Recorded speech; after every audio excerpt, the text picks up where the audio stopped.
What's going on, Saints? So yeah, we out here on our walk. There go my buddy over there, Samson. Come on, man. There you go. Look at him. So yeah, this is Michigan. We go from 70 degrees to now it's cold and snowing again. And tomorrow will probably be about 60. So welcome to Michigan. But yeah, I'm just out here. I got some off the cuff thoughts.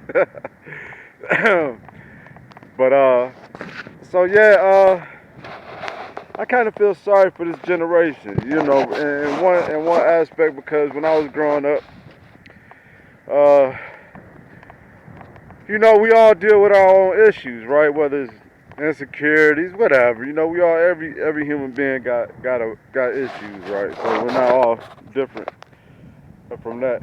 But at least when I was growing up, everything was just isolated to our own social circles. Our family, our friends at school, our next door neighbor, neighborhood kids. That was really all our social circles that we had to deal with our insecurities about, from one form or another. And we was brutal back then. So, you got your feelings hurt. So, we always, we was, who cried first, And so that's what it came down to. So, it was all about being as mean as you could be. And but that made us tough, as Gen Xers, right? So we thick skinned for sure. But when I look at this generation today, their whole lives is just centered upon social media and getting likes and views and what other people have to think about them, how they look today, if their hair is cut, is this right? And that's a double-edged sword right there, because for one, the ones who look to others for their validation, who need the applause and the praise from and the opinions of man, to have any type of worth or self-respect or validation.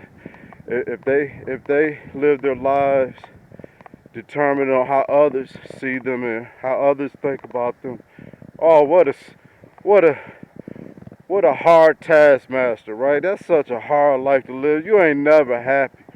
You know what I'm saying? Because I'm gonna tie this back to the Lord, right? Because during the Feast of Passover, Jesus rode into Jerusalem on a donkey, right? And all the people of Jerusalem was praising him and singing Hosanna and laying palm fronds in his path. And you know what I'm saying? Just loving on Jesus and worshiping him and giving him his just due respect as he rode into Jerusalem on a donkey, right? And then a week later, they're yelling, crucify him. so, so if you live your life seeking the approval and the praise of random people at that, you're gonna be so empty at the end of it. And so for me and my generation, once we overcame our particular social insecurities within our own small social groups, I guess it's kind of easier now to do this social media thing, because on one hand, I do care about the message that I present. Not so much me as the messenger. You can scrutinize me all day. And see, it's like I said, it's a double-edged sword, because for one, you have the scrutinizer. What type of person? And see, in prison, we dealt with this a lot, because see, prison is an all-male prison. And so any type of feminine woman stuff that a man got into, oh, it got called out real quick. We wasn't gossiping. Don't come at me with gossip. I ain't got time for that. I don't want to hear about that. So, if you don't come to me and start talking about another man and what he doing and how he doing it, first of all, I don't want to hear it. I don't engage in that kind of talk. And then second of all, what type of person are you? What type of man are you? You ain't got nothing else to do. Like you ain't above reproach.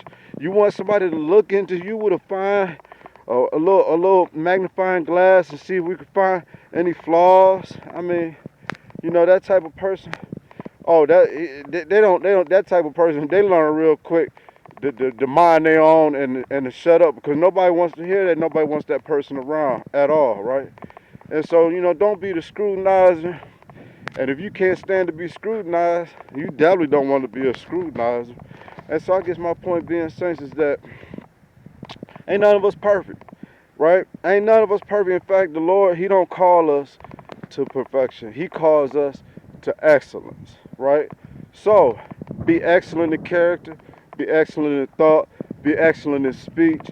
If what I say is not uplifting and inspiring, then I need to keep my mouth shut. You know what I'm saying? Or if I'm speaking out against those who are enemies of the cross, that's my conversation. I'm a stand against those who stand against the Lord, and I'm gonna stand up for those who stand up for the Lord. That's it, and that's all. Okay, saints. So we just out here. I done lost Samson now, so yeah, this is. I done expanded our little walking territory now, so this added another little 20 minutes to the walk, but it's all good. So he around here somewhere. Okay, all right, saints. Let's be light, let's be salt, and let's bless the wonderful name of the Lord today.